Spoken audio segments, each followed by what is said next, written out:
Hola, hola, hola, ¿cómo están? Muy buenas noches. Este fin de semana para el mundo secular es un fin de semana de descanso, un fin de semana largo, un fin de semana para disfrutar en familia, un fin de semana donde no se trabaja, y en algunos casos un fin de semana donde no se come carne, sino que se come pescado, por algunas tradiciones religiosas que no voy a comentar acá porque no es mi tema que quiero compartir con ustedes. Por lo tanto, en esta ya tarde-noche quiero atreverme en algunos minutos poder compartir con ustedes el tema sobre la muerte de nuestro Señor Jesucristo. Y usted me dirá, pero hermano, es que estamos llenos de esos temas, pero sí, estoy muy de acuerdo.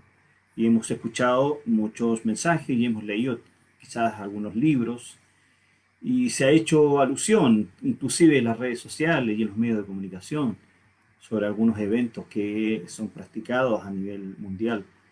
Porque la muerte de Jesús sin duda contempla o acapara la atención cuando se celebra en Semana Santa este evento.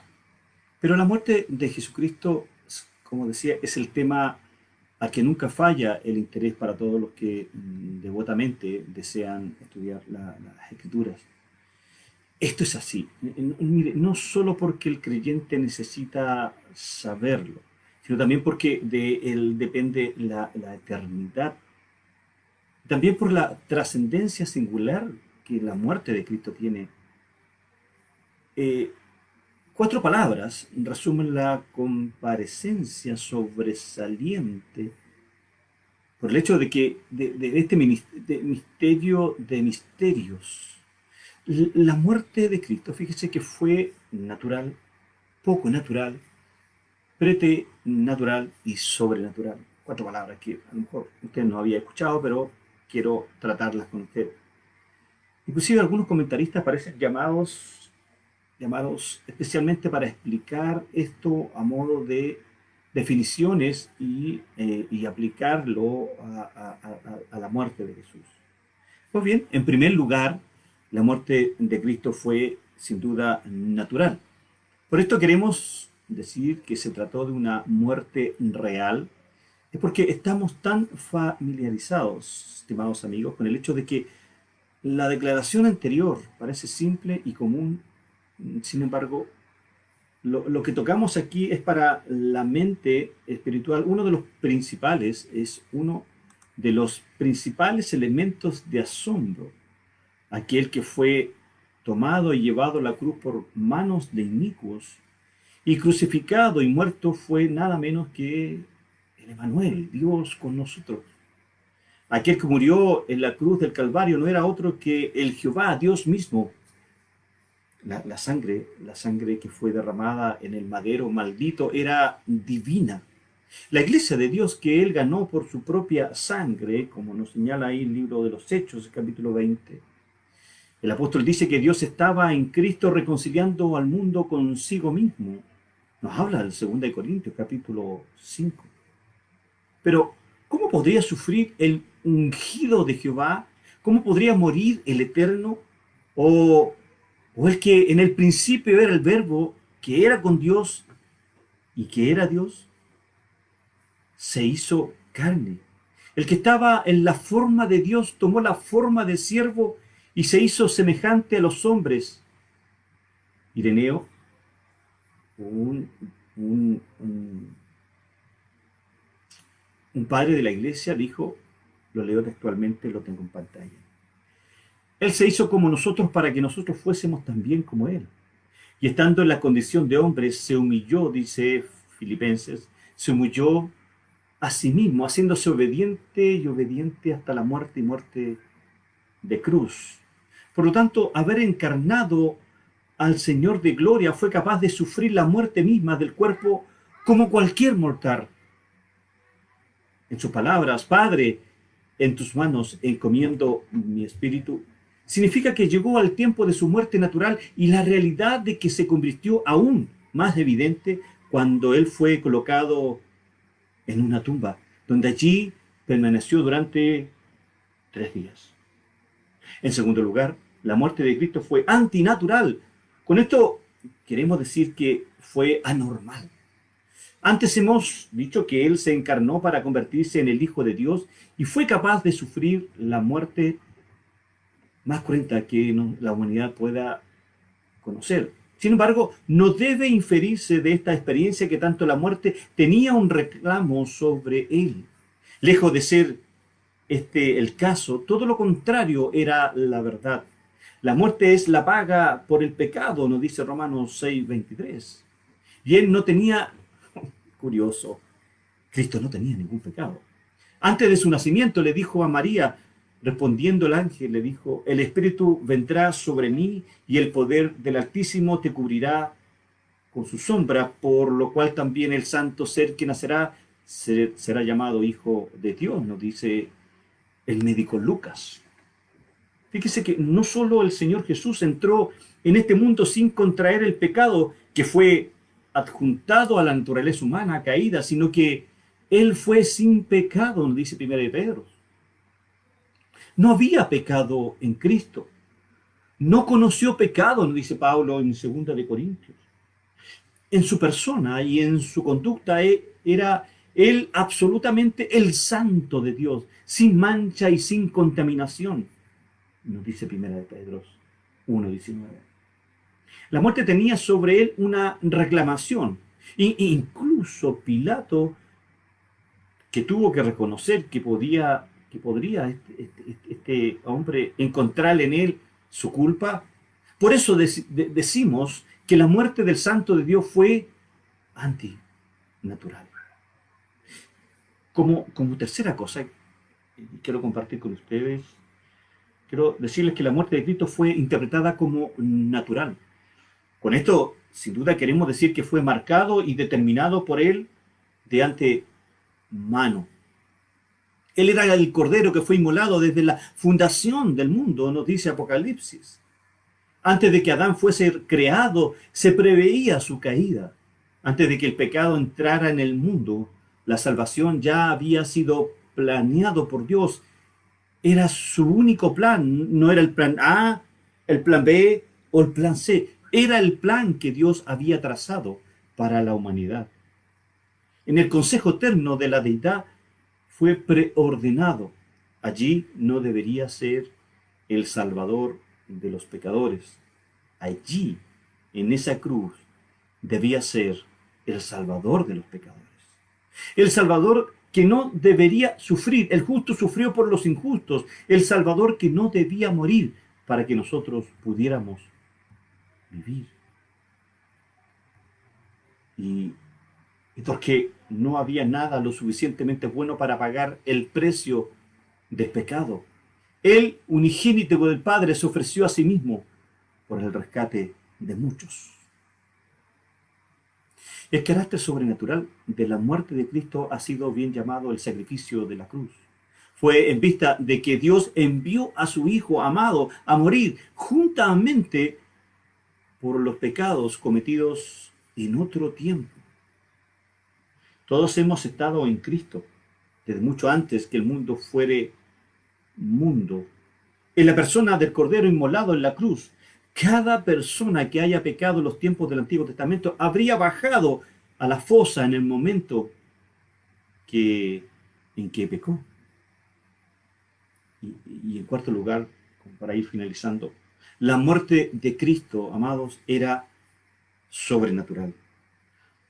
Con esto quiero decir que era diferente de cualquier otra muerte. En todas las cosas, Él tiene la preeminencia.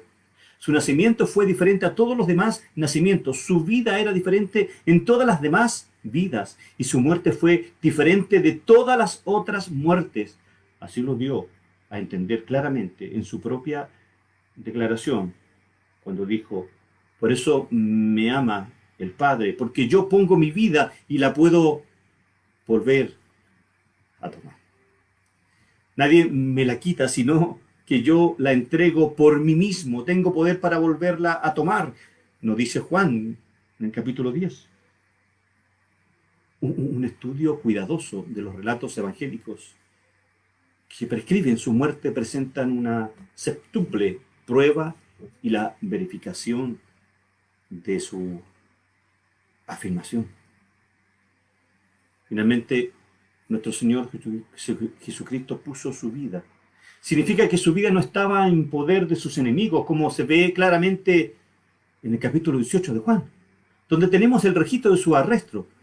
La banda de alguaciles de los principales sacerdotes y los fariseos, encabezados por el amigo Judas, lo buscaban ahí en el huerto de Getsemaní. Viniendo a su encuentro, el Señor Jesús les pregunta: ¿a quién buscáis? ¿A quién buscáis? La respuesta fue: a Jesús de Nazaret. Y entonces nuestro Señor pronunció el título inefable de la deidad que por Jehová se le había revelado a Moisés, cuando presenció el milagro de la zarza ardiente: yo soy. El efecto fue sorprendente. Se nos dice que retrocedieron y cayeron al suelo.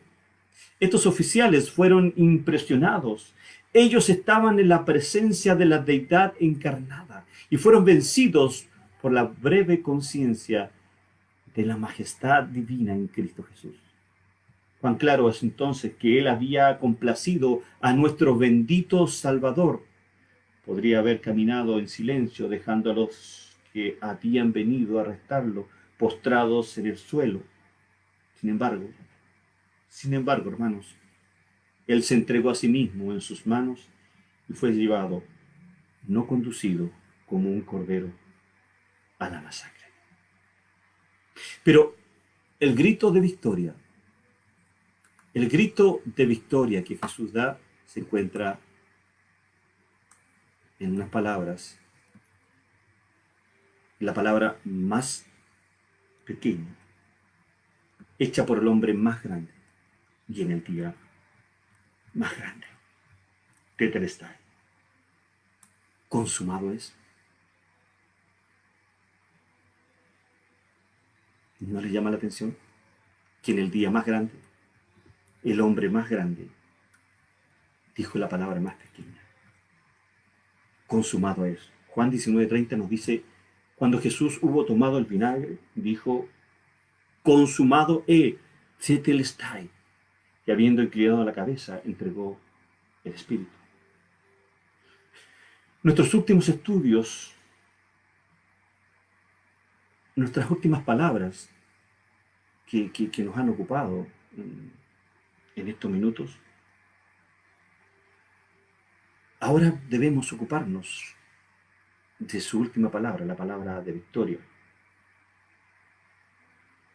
Él dijo en la cruz: Dios mío, ¿por qué me has desamparado? Oímos el grito del Salvador de desolación. En sus palabras: tengo sed. Escuchamos su grito de lamentación. Ahora cae sobre nosotros oído su grito de júbilo: consumado es. De las palabras de la víctima pasamos ahora a las palabras de la victoria. Es proverbial que cada nube tiene a su lado bueno. Así también con la nube más oscura de todas, la cruz de Cristo tiene dos grandes partes que mostrar. Y con esto finalizo. Por un lado, lo más profundo de su humillación, pero también marcó la gloria en la encarnación. Y además se le dijo a la obra terminada la consumación de su misión. Y todo esto forma parte de nuestra salvación.